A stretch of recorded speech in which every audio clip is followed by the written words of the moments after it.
बोले लीला पुरुषोत्तम भगवान की आइए। इधर कंस बड़ा चिंतित बैठा है। डॉक्टर साहब सबका उत्साहवर्धन कर रहे हैं। प्रयाग वाले कलाकार नहीं वो लोग उठवा देते हैं सबका हाथ हो। अब ये लोग बेचारे गौतम जी शांत हैं और इधर दो बच्चियां हैं। प्रयाग वाले होते तो अब तक तो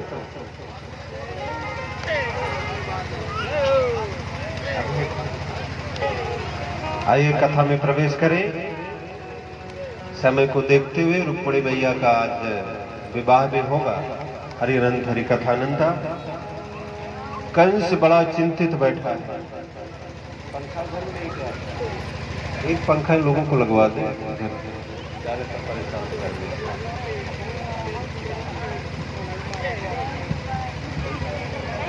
अच्छा ठीक कोई बात नहीं। चलिए लाइट आने दीजिए। लाइट भी प्राकृतिक हवा रही बढ़िया। कंस बड़ा चिंतित बैठा है। इतने में नारद जी आते हैं। नारद जी कहते हैं कि बात क्या है चेला बड़े चिंतित बैठे हो। कहा क्या बताएं गुरुदेव, न जाने कृष्ण और बलराम कौन है। मैं जिनको मारने के लिए भेजता हूं वही मर जाते हैं। कहा तुमको नहीं पता, वो देवकी वासुदेव के पुत्र हैं। अब कंस बड़ा क्रोध में तलवार लेकर के मारने के लिए दौड़ता है। नारद जी हाथ रोक देते। निशातम मिषादत्ते वासुदेव जिंघांस निवारितो नारदेन तस्तुतो मृत्युमात् मनः। अरे मैं उनको जीवित नहीं छोड़ूंगा। नारद कहते करे चेला भी रुक जाओ। कहा क्यों? अरे कहा ये उनके माता पिता है देवकी और वासुदेव। अपने माता पिता से मिलने के लिए कभी न कभी तो आएंगे जरूर। और उस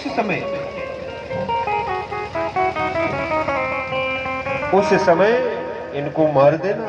और यदि इनके माता पिता को मार दोगे तो न जाने फिर कहाँ चले जाएंगे, कहाँ खोजो। तो कहा क्या करें? कहा मेले का आयोजन करवाओ और उन्हें बुलवाओ। कहा ठीक है गुरुदेव। अब कंस अक्रूर को बेहतर करे, क्रूर तुम जा करके वहां से लेकर के आओ कृष्ण और बलराम को। और सखियां इधर जो है, सखियां एक सखी कहती है कि आज मैंने स्वप्न देखा है कि आज मैंने सपना देखा है कि कन्हैया कहीं मुझसे दूर जा रहे हैं। और स्वप्न का किस तरह से सखियां कह रही हैं। सखियों को पहले से आभास हो गया, गोपिकाओं को ऐसा लग रहा है कि कन्हैया कहीं मुझसे दूर जा रहे हैं। और सखियां और इधर अक्रूर जी को कंस भेजता है। अक्रूर बड़े चिंतित होकर के अक्रूर चलते। अक्रूर को लग रहा है कि यदि मैं मानता हूं कि ये देवकी वासुदेव के पुत्र हुए तो देवकी वासुदेव के पुत्र हुए तो मैं लेकर के आऊंगा। ये दुष्ट कंस इनको मार देगा। और यदि ये उनके पुत्र नहीं हो सकते, अरे जो गोवर्धन को उठा सकता है, जो अघासुर को मार सकता है, जो बकासुर को मार सकता है, वो कंस को भी न मार, जो भगवान है।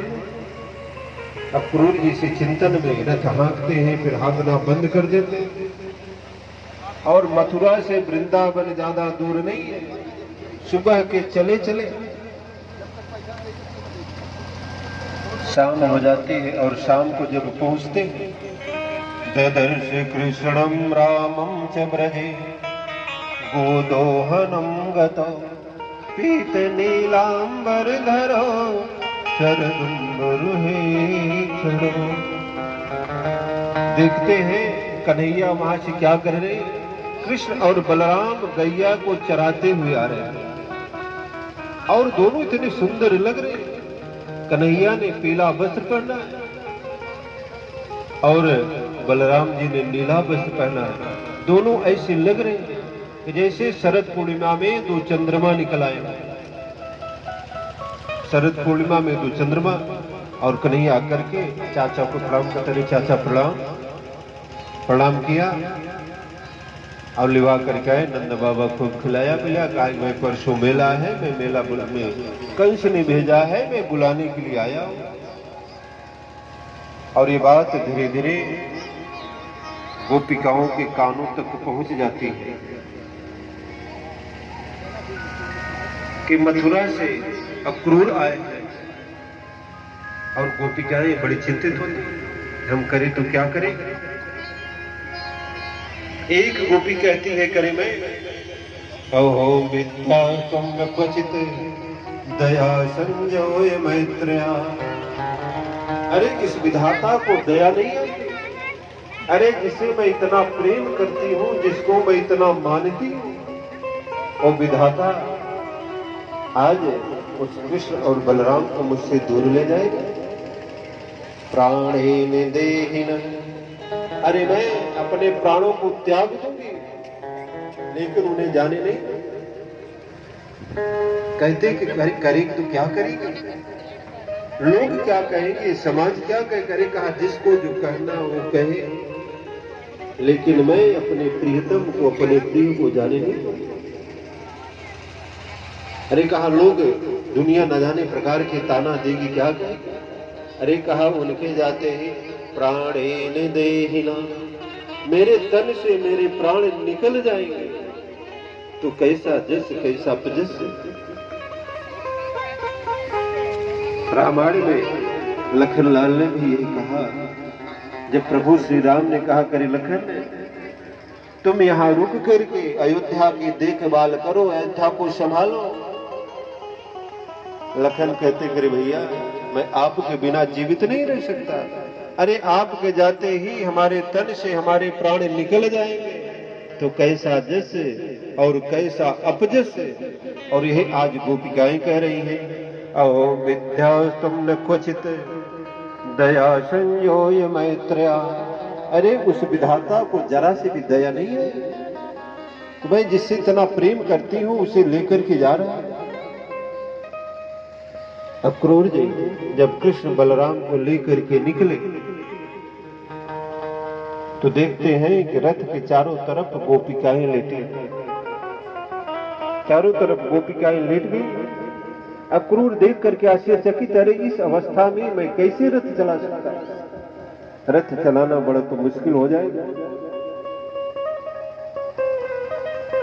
कन्हैया से कहते करे कृष्ण देखो अब क्या करें। कृष्ण आकर के गोपिकाओं को समझाते हैं, करे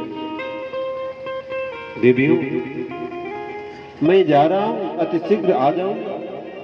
एक गोपी कहते करे मैं एक पल भी नहीं बर्दाश्त कर सकती, तुमसे दूर रह करके मैं जीवित नहीं रह सकती, आप जा रहे हो। कहते तुम मुझे अपना प्रिय मानती हो तो कब तक मुझे अपने आंचल के पल्लों से बांध करके रखो। अरे जाना तो पड़ेगा।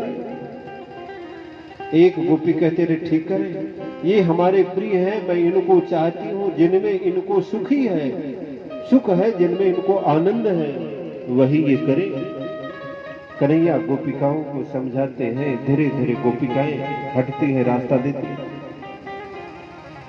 और रास्ता रथ धीरे धीरे आगे बढ़ रहा है। और जहां रथ है कुछ ही दूर ही गया, कन्हैया देखते हैं पीछे मुड़कर, ऐसे लग रहा है कि गोपिकाओं के प्राण उनके तन से कोई लेकर के जा रहा है। पीछे मुड़ करके देखते हैं कि एक बूढ़ी मैया दौड़ती हुई आ रही है और कभी गिर रही फिर उठ रही। कन्हैया कहते करे चाचा जरा रथ रोको, देखे कौन मैया आ रही है। और रथ जहां रुका तो देखते हैं अरे ये तो कोई और नहीं, ये तो मेरी मैया यशोदा है। और कन्हैया रथ से कूद पड़े और आकर के अपने मैया के गले से लिपट गए। मैया यशोदा कहते करे लाला मुझसे किसी ने कहा कि तू देवकी वासुदेव का पुत्र है। अरे तू एक महाराजा का पुत्र है, महाराजा ही बने। अरे मैंने तुम्हें मटकी क्या फोड़ दी कि पूरे गोकुल में मैं छड़ी लेकर के तुम्हें दौड़ाया, बेटा उस क्षमा कर दे, बेटा मेरे अपराध को क्षमा कर दे, जो कि मैं तेरी मान रही। कन्हैया कहते कि भैया जिसने कहा गलत कहा, तू ही मेरी मैया है और तू ही मेरी मैया रहे, और मैं जा रहा हूं, आ जाऊंगा भैया, तो शीघ्र आ जाऊंगा। कन्हैया किसी तरह से अपनी मैया से अलग होते और उनके जाते मैया को ऐसा लगा मूर्छा आ गई। गोपिकाएं आकर के संभालती हैं, किसी तरह से उनको लेकर के आई। और ये सब देख करके अब क्रूर जी को लगा कि कहीं ऐसा तो नहीं मैं यशोदा और नंद के पुत्र को लेकर के जा रहा हूं, और यदि ऐसा हो गया तो कंस इनको मार डालेगा और मुझे बड़ा अपराध लगेगा। अब लेकर के गए इसी चिंता, जमुना जी के किनारे पहुंचे। कहा कन्हैया मेरी इच्छा है कि मैं जमुना जी में स्नान कर लूं, और जमुना जी में जहां डुबकी लगाई लंबी कर देते हो।